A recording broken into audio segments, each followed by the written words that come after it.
आइए हम सब प्रार्थना करें। सर्वशक्तिमान परमेश्वर पिता और पुत्र पुत्रात्मा के नाम में आमीन। हे दयालु पिता परमेश्वर, इस समय हम तेरे दास दासी तेरे पवित्र उपासनालय में आते हैं कि हम तेरी आराधना स्तुति महिमा धन्यवाद करें। और आज के इस पवित्र दिन को हम सब के लिए दिया है और इस पवित्र दिन को हम पवित्र माने। पिता परमेश्वर, तू हम सबों की रक्षा रखवाली बीते समय में की है और अब तक हम सबों को संभाले रखा है। हर प्रकार के जोखिम से, शैतान के छल बल से, उनकी परीक्षाओं से और दुर्घटना और मृत्यु से हम सबों को सुरक्षित रखा है। और पिता परमेश्वर, आज हम सुरक्षित होकर के तेरे ही पवित्र नाम की महिमा करने के लिए हम सब उपस्थित हैं। पिता परमेश्वर, हम सबों को तू सहायता प्रदान कर, तू पवित्र आत्मा की अगुवाई दे, प्रेरणा दे, ताकि हम योग्य रीति से तेरे पवित्र नाम की महिमा करने पाएँ। और विशेष करके पिता परमेश्वर, आज हम सबों के पापों को तू ही क्षमा कर, जो कि हम सब ने अब तक में मन वचन और कर्म से तेरे विरोध, अपने साथियों के विरोध में अपराध किए हैं। यीशु ख्रीस्त के नाम से क्षमा प्रदान कर। और पिता परमेश्वर, हमारे हृदय और मन को तू सुरक्षित रख, शुद्ध और पवित्र रख, ताकि हम तेरे पवित्र नाम की महिमा कर सकें, हमारे प्रभु यीशु ख्रीस्त के द्वारा आमीन। आज हम सब पवित्र आत्मा के अवतरण के पश्चात 14वां प्रभुवार में पहुँचे हैं। हम सभी प्रार्थना करें। हे सर्वशक्तिमान पिता, तूने अपने भले स्वभाव के कारण मनुष्यों की सारी आवश्यकताओं की पूर्ति के लिए प्रचुर मात्रा में व्यवस्था की है। हमें इन दानों को ठीक रीति से एक दूसरे के साथ बांटना सिखा, ताकि इस पृथ्वी के दरिद्र लोग भूख से कभी भी मूर्छित ना हों, परंतु वे भोजन प्राप्त करें और तृप्त होकर तेरे नाम की बड़ाई करें। हमारे प्रभु यीशु ख्रीस्त के द्वारा, जो तेरे पवित्र आत्मा के साथ एक परमेश्वर अब और सदा जीता और राज करता है। आमीन। हम आज प्रभु के दिन को योग्य रीति से मानने के लिए प्रार्थना करें।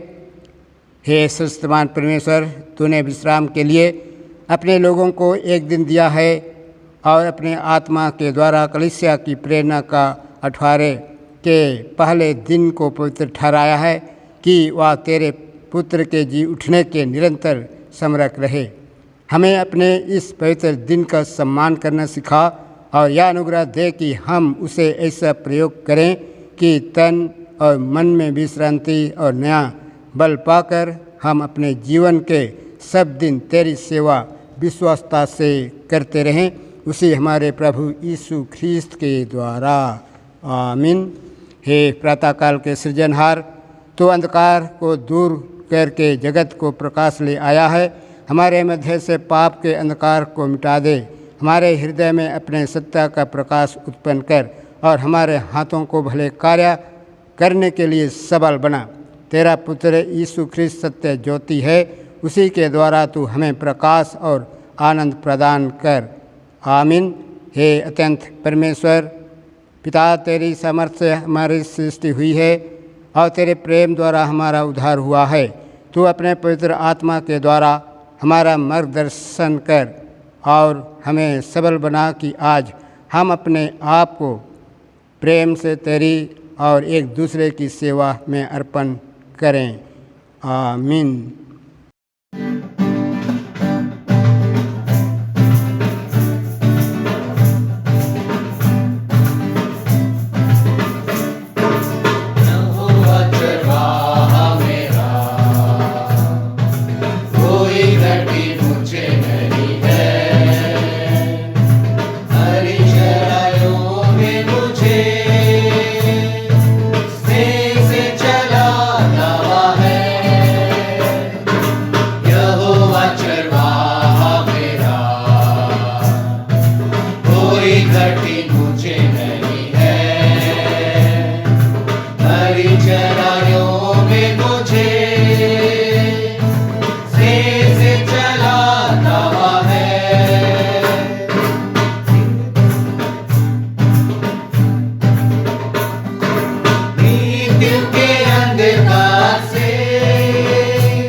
में मुझे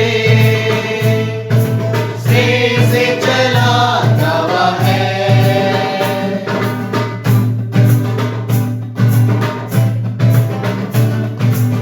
शत्रुओं के सामने मेज को बिछाता है। प्रभु ने जो तैयार की, मन मेरा मगन है। शत्रुओं के सामने मेज को बिछाता है। प्रभु ने जो तैयार की, मन मेरा मगन है। यहोवा चरवाहा मेरा, कोई घटी मुझे नहीं है। हरी चराइयों में मुझे स्नेह से चराता हुआ है।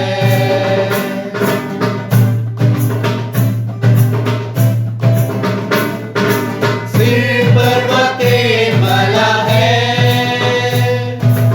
अभिषेक मुझे दिया है।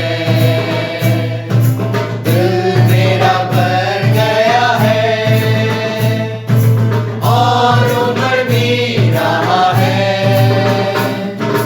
सिर पर तेल मला है, अभिषेक मुझे दिया है।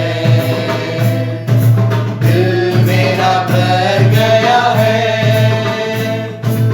और उमड़ भी रहा है। यहोवा चरवाहा मेरा, कोई घटी मुझे नहीं है। हरी चराइयों में मुझे स्नेह से चलाता हुआ है।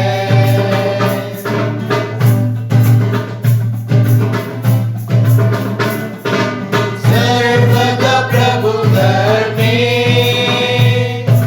करूँगा निवास जो मैं। करुणा भलाई भी उसकी आनंदित मुझे करती है। सर्वदा प्रभु घर में करूँगा निवास जो मैं। करुणा भलाई भी उसकी आनंदित मुझे करती है। यहोवा चरवाहा मेरा, कोई घटी मुझे नहीं है। हरी चराइयों में मुझे स्नेह से चलाता हुआ है।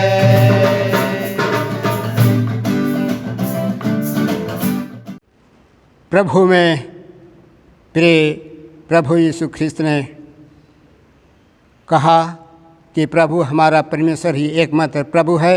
तो प्रभु अपने परमेश्वर को अपने संपूर्ण मन, संपूर्ण प्राण, संपूर्ण बुद्धि और संपूर्ण शक्ति से प्रेम कर, यह पहली आज्ञा है। और दूसरी यह है कि अपने पड़ोसी को अपने समान प्रेम कर।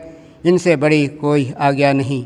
परमेश्वर ने संसार से ऐसा प्रेम रखा कि उसने अपना इकलौता पुत्र यीशु ख्रिस्त दे दिया कि वह हमें पापों से बचाए और स्वर्ग में हमारे लिए निवेदन करता हो और हमें शाश्वत जीवन में पहुँचाए। इसलिए हम पश्चाताप और विश्वास के साथ अपने पापों का अंगीकार करें और हम परमेश्वर की कृपा से उसकी आज्ञाओं का पालन करने का और सब लोगों के साथ मेल मिलाप और प्रेम से रहने का दृढ़ संकल्प करें। आइए हम अपने अपने पापों को स्वीकार करें। मंडली घुटना टेकें, हम सब प्रार्थना करें। हे सर्वशक्तिमान परमेश्वर, हमारे स्वर्गीय पिता, हमने मन, वचन और कर्म से तेरे विरोध और अपने साथियों के विरोध पाप किया है। हमने अपनी अज्ञानता और दुर्बलता के कारण और जानबूझ के भी बुराई की है और भलाई करने में असफल रहे हैं। इन सब पापों के लिए हम सचमुच खेदित हैं और अंतःकरण से पश्चाताप करते हैं। तेरे पुत्र यीशु ख्रिस्त ने हमारे लिए अपने प्राण दिए और उसी के कारण हमने जो पाप किए हैं उनको क्षमा कर और यह वर दे कि भविष्य में हम नया जीवन पाकर सदा तेरी सेवा करें, ताकि तेरे पवित्र नाम की महिमा हो। आमीन। सर्वशक्तिमान परमेश्वर उन सबको क्षमा करता है जो अपने साथियों को क्षमा करते और सच्चा पश्चाताप करते हैं। वह आप पर दया करे, आप सबों के पापों को क्षमा करे और उनसे आपको छुटकारा दे और सब भले कामों में आपको स्थिर और सबल करे और सब शाश्वत जीवन में बनाए रखे। हमारे प्रभु यीशु ख्रीस्त के नाम में आमीन। परमेश्वर का धन्यवाद हो। आज का ठहराया गया पहला पाठ वचन हम पुराने नियम से सुनेंगे, जो लिया गया है उत्पत्ति 41 अध्याय उसका 49 पद फिर 53 से 57। उत्पत्ति 41 49 पद 53 से 57। यहाँ इस प्रकार लिखा है, इस प्रकार यूसुफ ने अन्न को समुद्र की बालू के समान अत्यंत बहुतायत से राशि राशि गिन के रखा, यहाँ तक कि उसने उनका गिनना छोड़ दिया, क्योंकि वे असंख्य हो गए। 53 से मिस्र देश के सुकाल के 7 वर्ष समाप्त हो गए और यूसुफ के कहने के अनुसार 7 वर्षों के लिए अकाल आरंभ हो गया। सब देशों में अकाल पड़ने लगा, परंतु सारे मिस्र देश में अंत था। जब मिस्र का सारा देश भूखों मरने लगा, तब प्रजा फिरौन से चिल्ला चिल्ला कर रोटी मांगने लगी, और वह सब मिस्रियों से कहा करता था, यूसुफ के पास आओ और जो कुछ वह तुमसे कहे वही करो। इसलिए जब अकाल सारी पृथ्वी पर फैल गया और मिस्र देश में अकाल का रूप भयंकर हो गया, तब यूसुफ सब भंडारों को खोल खोल के मिस्रियों के हाथ अन्न बेचने लगा। इसलिए सारी पृथ्वी के लोग मिस्र में अन्न मोल लेने के लिए यूसुफ के पास आने लगे, क्योंकि सारी पृथ्वी पर भयंकर अकाल था। यहाँ तक यह परमेश्वर का वचन है। परमेश्वर को धन्यवाद हो। आज का ठहराया गया दूसरा पाठ वचन प्रेरितों के काम 14 अध्याय 8 पद से 18 पद तक। यहाँ इस प्रकार लिखा है, लुस्त्रा में एक मनुष्य बैठा था जो पाँवों का निर्बल था। वह जन्म ही से लंगड़ा था और कभी न चला था। वह पौलुस को बातें करते सुन रहा था। पौलुस ने उसकी ओर टकटकी लगाकर देखा कि उसे चंगा हो जाने का विश्वास है, और ऊंचे शब्द से कहा, अपने पाँवों के बल सीधा खड़ा हो। तब वह उछलकर चलने फिरने लगा। लोगों ने पौलुस का यह काम देखकर लुकाउनिया की भाषा में ऊंचे शब्द से कहा, देवता मनुष्यों के रूप में होकर हमारे पास उतर आए हैं। उन्होंने बरनबास को जियुस और पौलुस को हिरमेस कहा, क्योंकि वह बातें करने में मुख्य था। जियुस के उस मंदिर का पुजारी जो उनके नगर के सामने था, बैल और फूलों के हार फाटकों पर लाकर लोगों के साथ बलिदान करना चाहता था।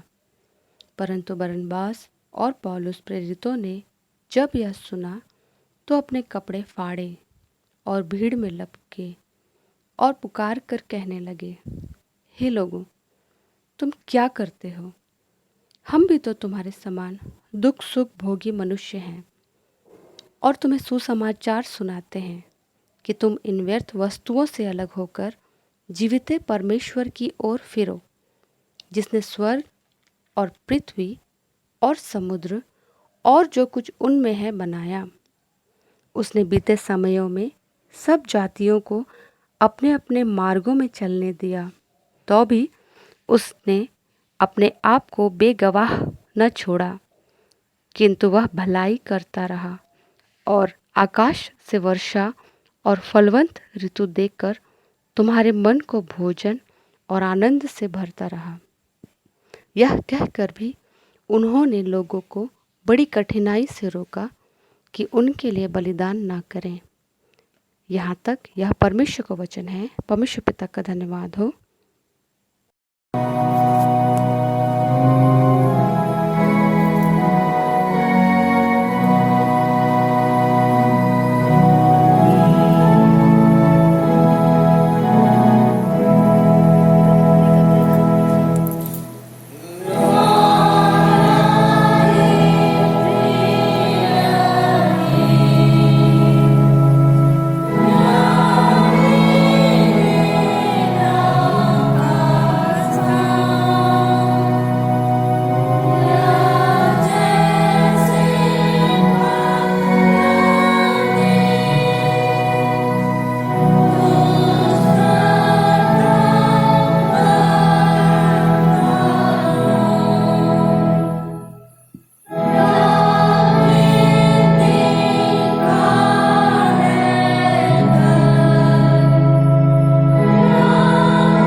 प्रभु आप सबों के साथ रहे और तेरी आत्मा साथ भी। आज का पवित्र सुसमाचार, पवित्र मत्ती रचित सुसमाचार और उसके 14 अध्याय और उसके 13 पद से पवित्र सुसमाचार आरंभ होता है। हे प्रभु तेरी महिमा होए। मत्ती रचित सुसमाचार उसके 14 अध्याय और उसके 13 पद से 21 पद तक। जब प्रभु यीशु ने यह सुना तो वह नाव पर चढ़कर वहाँ से किसी सुनसान जगह को एकांत में चला गया। लोग यह सुनकर नगर नगर से पैदल ही उसके पीछे हो लिए। उसने निकलकर एक बड़ी भीड़ देखी और उन पर तरस खाया और उनके बीमारों को चंगा किया। जब सांझ हुई तो उनके चेलों ने उसके पास आकर कहा, यह सुनसान जगह है और देर हो रही है, लोगों को विदा किया जाए कि वे बस्तियों में जाकर अपने लिए भोजन मोल लें। पर प्रभु यीशु ने उनसे कहा, उनका जाना आवश्यक नहीं, तुम ही इन्हें खाने को दो। उन्होंने उससे कहा, या हमारे पास 5 रोटी और 2 मछलियाँ को छोड़कर और कुछ नहीं है। उसने कहा, उनको यहाँ मेरे पास ले आओ। तब उसने लोगों को घास में बैठने को कहा और उन 5 रोटियाँ और 2 मछलियों को लिया और स्वर्ग की ओर देखकर धन्यवाद किया और रोटियों को तोड़ तोड़कर चेलों को दी और चेलों ने लोगों को। जब सब खाकर तृप्त हो गए तो चेलों ने बचे हुए टुकड़ों से भरी हुई 12 टोकरियाँ उठाई और खाने वाले स्त्रियों और बालकों को छोड़कर 5000 पुरुषों के लगभग थे। यह यीशु ख्रिस्त का सुसमाचार है। हे प्रभु यीशु ख्रिस्त, तेरी महिमा होए। हम सब प्रार्थना करें। हे सर्वशक्तिमान पिता परमेश्वर, आज हम सब जहाँ कहीं भी हैं पिता परमेश्वर, तो अपने पवित्र वचनों से तृप्त करना चाहता है और आज हम सबों को तेरे पवित्र वचन हम सबों के सामने तू ही रखा है। इस वचन पर ध्यान मनन करने की शक्ति प्रेरणा पवित्र आत्मा के द्वारा दे, ताकि हम अच्छी रीति से तेरा पवित्र वचन पर ध्यान मनन करने सकें और हम बहुतायत का फल प्राप्त कर सकें। तेरे पवित्र आत्मा की अगुवाई और प्रेरणा दे, हमारे प्रभु यीशु ख्रिस्त के द्वारा, आमीन। प्रभु में प्रियो, आज हम सब प्रभु के वचन को ध्यान करेंगे, मनन करेंगे और आज हमारा विषय है परमेश्वर भूखों के लिए भोजन की व्यवस्था करता है। आज हम आप सबों के सामने यूहन्ना रचित सुसमाचार उसके 6 अध्याय और उसके 33 पद में पढ़ते हैं और इसमें लिखा है कि परमेश्वर की रोटी वही है जो स्वर्ग से उतरकर जगत के जीवन देती है। प्रभु में प्यारो, आज हम प्रभु यीशु ख्रिस्त के वचन अनुसार परमेश्वर की रोटी पर ध्यान करेंगे। रोटी का अर्थ है हमारा प्रतिदिन का भोजन है। प्रभु यीशु के समय में 5000 लोगों को 5 रोटी और 2 मछलियों से उनको तृप्त किया। वह हमें सिखाता है कि हम परमेश्वर से प्रतिदिन की रोटी के लिए प्रार्थना करें। आज के दिए हुए पदों में हमने 3 प्रकार की रोटियों का वर्णन पाते हैं। हम सभी अपनी प्रार्थनाओं में प्रतिदिन की रोटी परमेश्वर से मांगते हैं। रोटी, भोजन, जल यह हमारे शरीर के लिए अति आवश्यक है।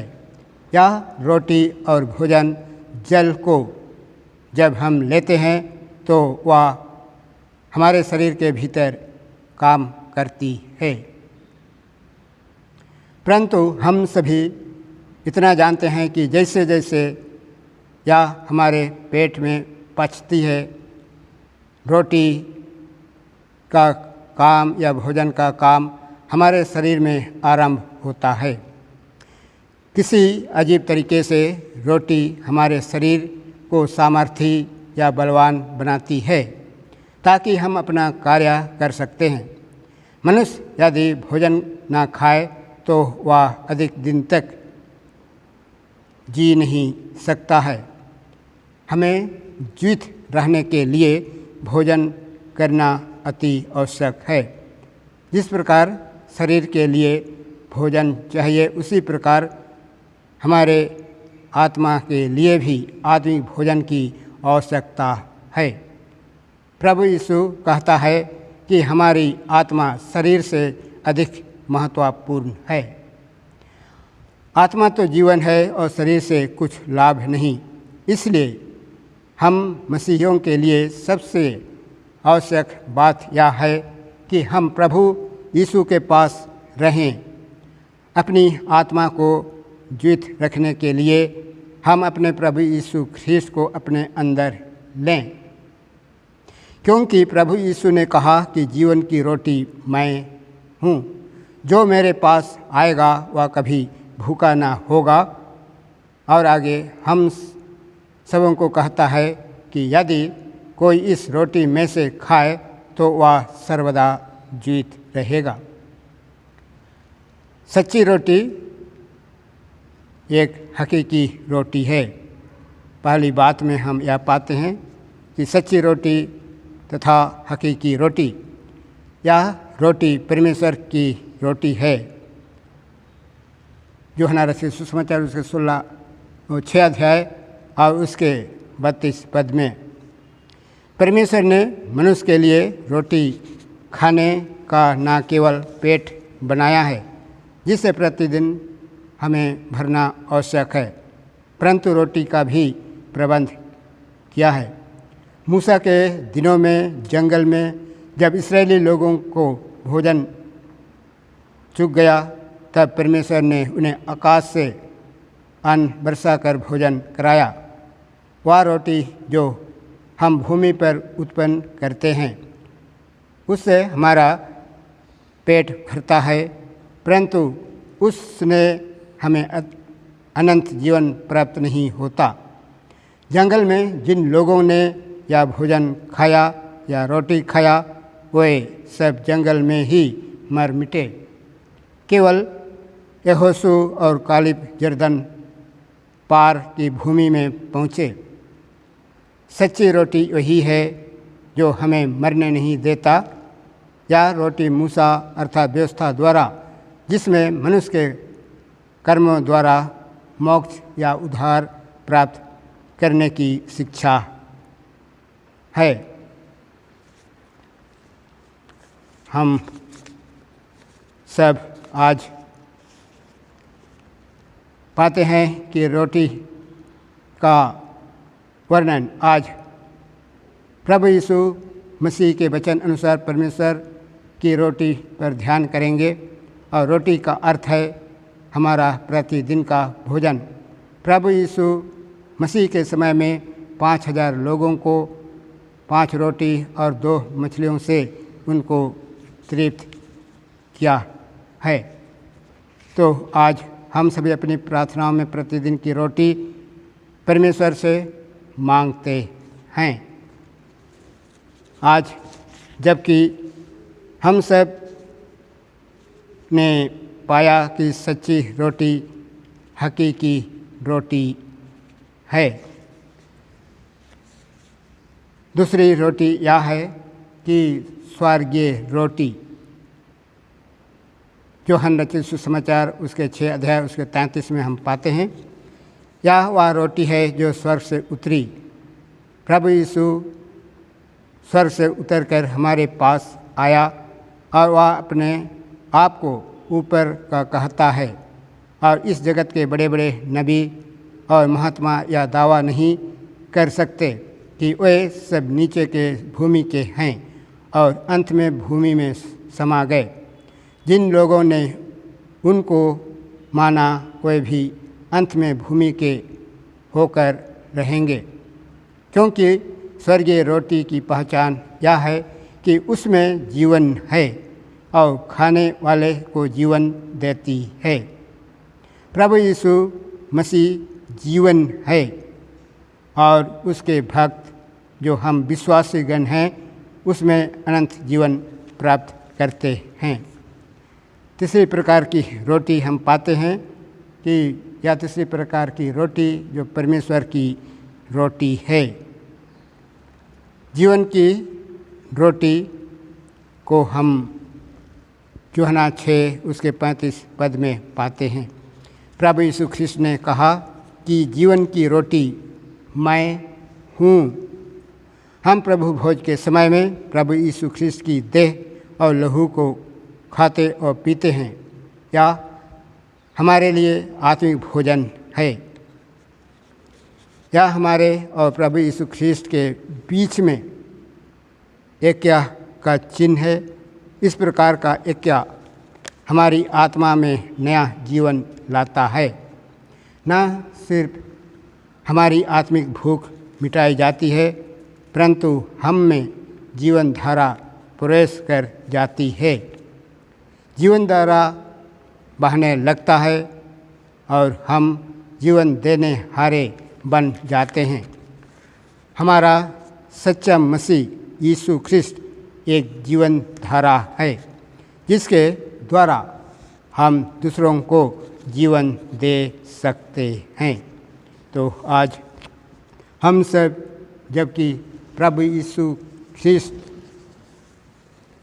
ने अपने वचन में कहा है कि मैं जीवन की रोटी हूँ, जो मेरे पास आएगा वह कभी नहीं भूखा होगा और जो मुझ पर विश्वास करता है वह कभी प्यासा ना होगा।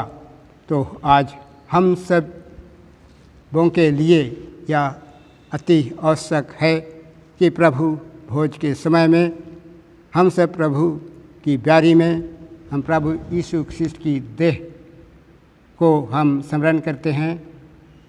या रोटी है और उसके पवित्र लहू जो उसकी देह से बहाया गया वह हमारे लिए एक जीवंत भोजन और पानी है।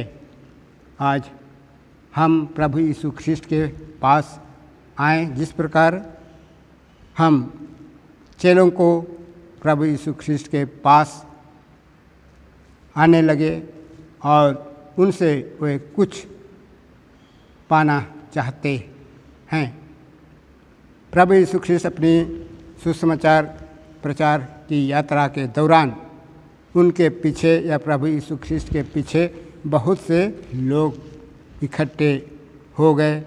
झुंड के झुंड प्रभु यीशु ख्रिस्त के पास आने लगे और प्रभु यीशु ख्रिस्त ने उनकी भीड़ को, उनके झुंड को जब देखा उस पर तरस खाई और उसने उन लोगों को रोटी खिलाया। और इस प्रकार से आज का पवित्र वचन में हम सब याद करें कि यह रोटी या भोजन प्रभु यीशु ख्रिस्त की देह और रक्त है। हम इस देह और रक्त को जब हम ग्रहण करते हैं प्रभु यीशु ख्रिस्त की मृत्यु और दुख सहन को स्मरण करते हैं। तो सच्चा रोटी प्रभु यीशु ख्रिस्त ही है और उसी में हम जीवन प्राप्त कर सकते हैं। तो हमारे लिए आत्मिक भोजन की आवश्यक है। भोजन करने के लिए हमें भूखा होना चाहिए। जब हम भूखे होते हैं तब ही हम भोजन वस्तु को ग्रहण करते हैं। तो आज धन्य वचन में प्रभु यीशु ख्रिस्त कहता है कि धन्य है वे जो भूखे धर्म के प्रति भूखे और प्यासे हैं, उनको तृप्त किया जाएगा। और प्रभु यीशु ख्रिस्त की जब परीक्षा शैतान के द्वारा हुई, उस समय शैतान ने प्रभु यीशु ख्रिस्त को कहा कि यदि तू परमेश्वर का पुत्र है तो तू इस पत्थरों से कह दे कि यह रोटी बन जाए। लेकिन प्रभु यीशु ख्रिस्त उनको उत्तर देता है कि मनुष्य केवल रोटी ही से नहीं परंतु मनुष्य परमेश्वर के मुख से जो निकला वचन से भी वे तृप्त होते हैं। तो आज हम सबों को धर्म के प्रति भूखा और प्यासा होना चाहिए। तो जब हम प्रभु यीशु ख्रिस्त के निकट आते हैं तो प्रभु यीशु ख्रिस्त ही हम सबों को हर प्रकार से तृप्त कर सकेगा। इसलिए परमेश्वर हम सबों को सहायता करे, आशीष दे कि हम प्रभु यीशु ख्रिस्त पर अधिकाई से विश्वास करें कि वही हमारा पालनहार और सृजनहार और सब कुछ वही है, वही हमारा उद्धारक है, वही हमारा तृप्त करने वाला परमेश्वर है। प्रभु आप सबों को बहुतायत का आशीष दे। आइए हम सब प्रार्थना करें। हे प्रभु परमेश्वर, इस समय हम तेरे पवित्र वचन को मनन ध्यान करने के लिए बुद्धि समझ प्रदान की है और तूने हम सबों को सिखाया है कि हम तुझ पर अत्यधिक से विश्वास ला सकें कि तू ही हमारा सब कुछ है। हमारे प्रभु यीशु ख्रिस्त के द्वारा आमीन। आइए हम सब विश्वास वचन, प्रेरितों का विश्वास वचन का अंगीकार करेंगे। मैं सर्वशक्तिमान पिता स्वर्ग और पृथ्वी के सृष्टिकर्ता परमेश्वर पर विश्वास करता हूँ। मैं उसके इकलौते पुत्र हमारे प्रभु यीशु ख्रिस्त पर विश्वास करता हूँ। वह पवित्र आत्मा के सामर्थ्य से घर में आया और कुंवारी मरियम से जन्मा। उसने पोंतियुस पिलातुस के शासन में दुख भोगा। वह क्रूस पर चढ़ाया गया, मारा और गाड़ा गया और मृतकों के लोक में उतरा। तीसरे दिन वह जी उठा। वह स्वर्ग पर चढ़ गया और पिता की दैनी और विराजमान है। वह जीतों और मृतों का न्याय करने को फिर आएगा। मैं पवित्र आत्मा पर, पवित्र कैथोलिक कलीसिया पर, संतों की संगति, पापों की क्षमा, देह के पुनरुत्थान और अनंत जीवन पर विश्वास करता हूँ। आमीन। गीत संख्या 125 125।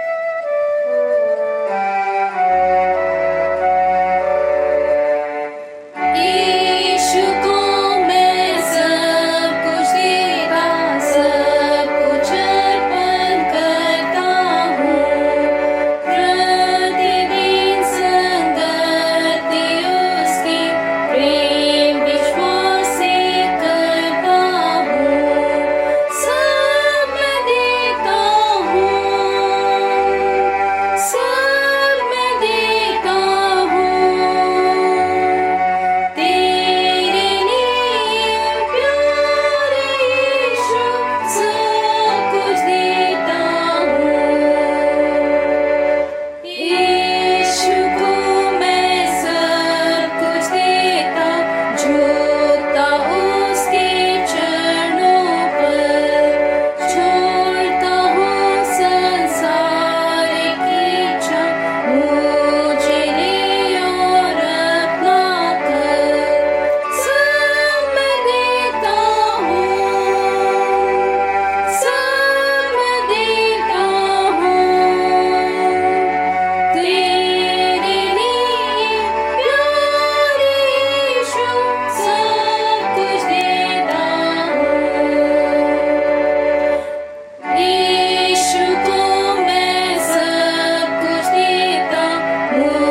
आइए हम इस भेंट के लिए और अपने आप को परमेश्वर की महिमा के लिए अर्पित करें।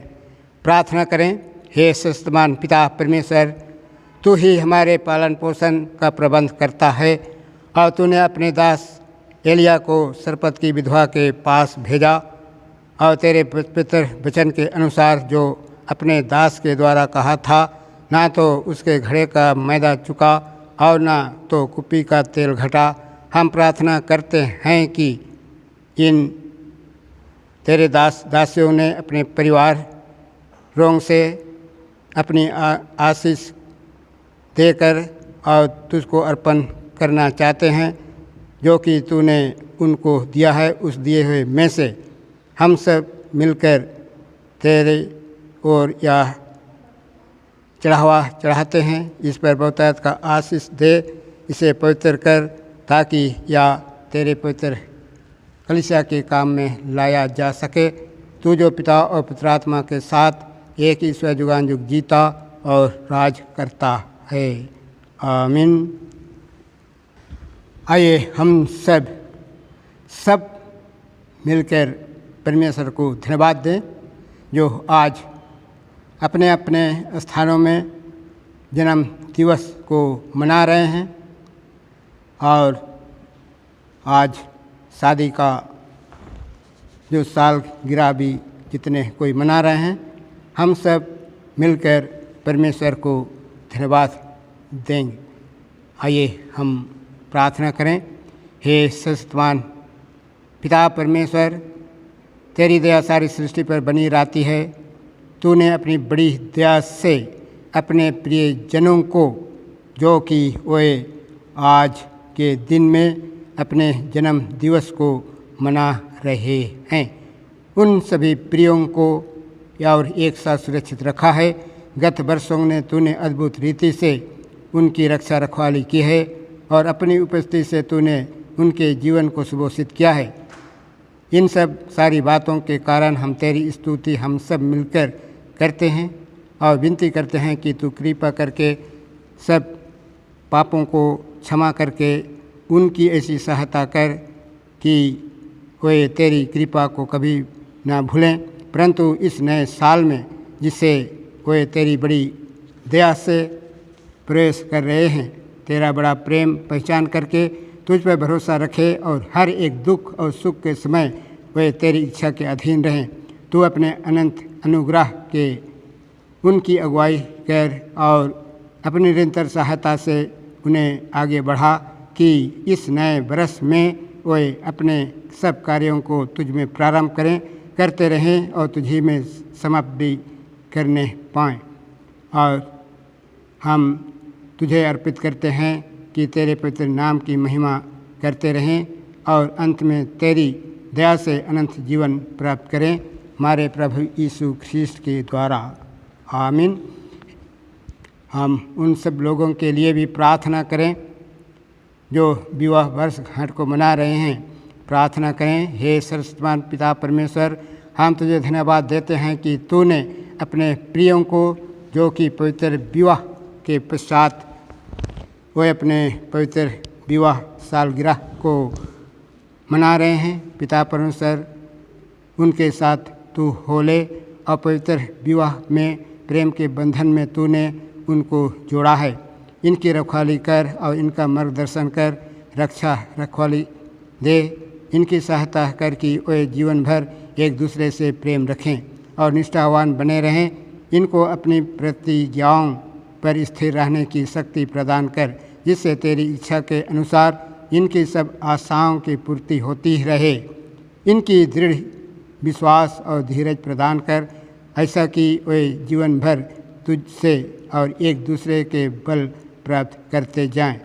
अपने उत्तम वरदानों की भरपूरी इनको दे और आपसी साचारिता तथा हमारे प्रभु यीशु ख्रीस्त के ज्ञान में बढ़ते रहने की आशीष प्रदान कर, हमारे प्रभु यीशु ख्रीस्त के द्वारा।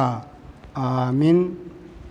आइए हम सब परमेश्वर को धन्यवाद दें कि आज अमोल पूर्ति को परमेश्वर ने नौकरी दिया है इन सभी बातों को स्मरण करते हुए सब मिलकर परमेश्वर को धन्यवाद दें। स्तोत्र 23। यहोवा मेरा चरवाहा है, मुझे खुजघटी ना होगी। वह मुझे हरी हरी चराइयों में बैठाता है। वह मुझे सुखदायी जल के झरने के पास ले चलता है। वह मेरे जी में जी ले आता है। धर्म के मार्गों में वह अपने नाम के निमित्त मेरी अगुवाई करता है। चाहे मैं घोर अंधकार से भरी हुई तराई में होकर चलूं, तो भी हानि से ना डरूंगा, क्योंकि तू मेरे साथ रहता है। तेरे सोंटे और तेरी लाठी से मुझे शांति मिलती है। तू मेरे सताने वालों के सामने मेरे लिए मेज बिछाता है। तूने मेरे सिर पर तेल मला है, मेरा कटोरा उमड़ रहा है। निश्चय भलाई और करुणा जीवन भर मेरे साथ साथ बनी रहेगी, और मैं यहोवा के धाम में सर्वदा वास करूँगा। पिता की और पुत्र की और पवित्र आत्मा की महिमा हो, जैसे आदि में थी और अब है, सदा वरन जुगानुजुग तेरी ही हो। आमीन। हे अत्यंत दयालु परमेश्वर, हमारे स्वर्गीय पिता, हम तुझे धन्य मानते हैं और तेरी बड़ाई करते हैं। तूने तेरे दास अमोल पूर्ति के ऊपर अपनी दया बहुतायत से उंडेली है, और विशेष करके कि तू इस समय उनको नौकरी दी है, आशीषित किया है। इसके लिए हम सब तेरी स्तुति करते हैं, धन्यवाद देते हैं। प्रार्थना करते हैं कि तूने मनुष्य जाति की उन्नति के लिए मनुष्यों के परिश्रम को पवित्र ठहराया है। प्रार्थना करते हैं कि हमारे इस भारत देश और अन्य देशों के सब उद्यमों पर आशीष उंडेल, और जितने नौकरी के तलाश करने में लगे हैं उनकी सहायता कर और उन्हें सफल कर, कि वे सब परीक्षाओं और जोखिमों में सुरक्षित रख, तथा वे अपने परिश्रम का योग्य फल प्राप्त कर तेरी इच्छा पर चलने से तेरी स्तुति धन्यवाद कर सकें। उनके कार्यों के द्वारा भी तेरी महिमा होने पाए। प्रत्येक दुख और सुख के समय में तेरी इच्छा के अधीन रहें। आगे के कार्यों को करने के लिए इनको सहायता और अगुवाई कर, कि तेरी कृपा को कभी ना भूलें, और अपनी निरंतर सहायता से इन्हें आगे बढ़ा, कि अपने सब कार्यों को तुझी में आरंभ करते रहें तथा तुझी में पूर्ण करें, तथा धन्यवादित हृदय से स्वयं को तुझे अर्पित कर सके।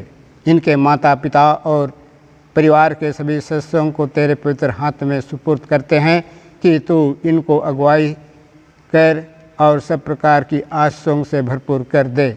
इनके परिवार के द्वारा भी तेरी महिमा होने पाए, और अंत में तेरी दया से अनंत जीवन प्राप्त करे। आमीन। आइए हम सब आराधना को संपूर्णता बनाए रखने के लिए हम प्रभु की प्रार्थना एक साथ अर्पण करें। हे हमारे पिता, तू जो स्वर्ग में है, तेरा नाम पवित्र माना जाए, तेरा राज आए, तेरी इच्छा जैसे स्वर्ग में पूर्ण होती है वैसे पृथ्वी पर भी होए।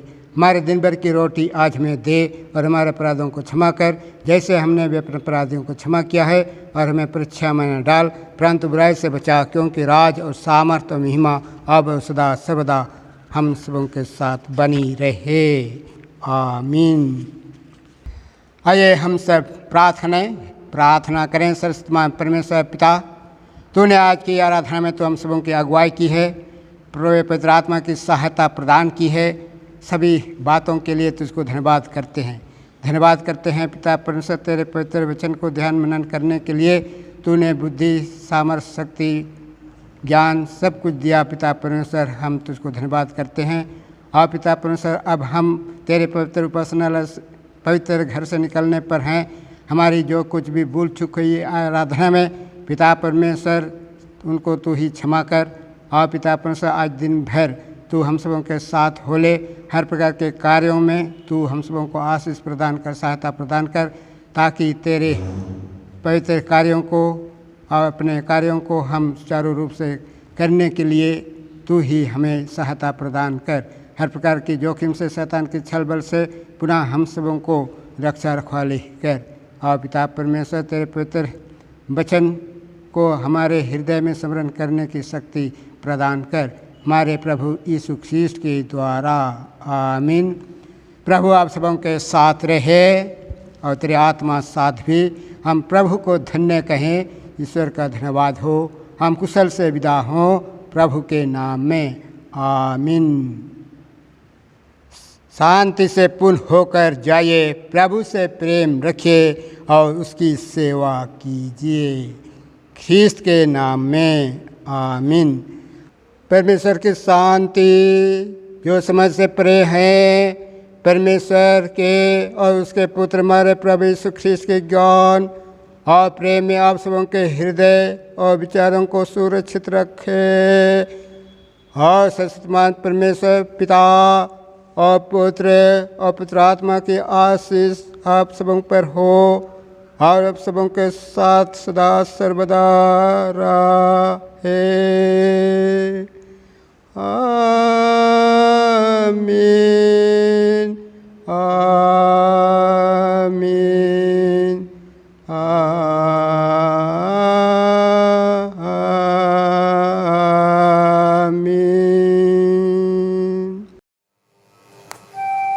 गीत संख्या 223 223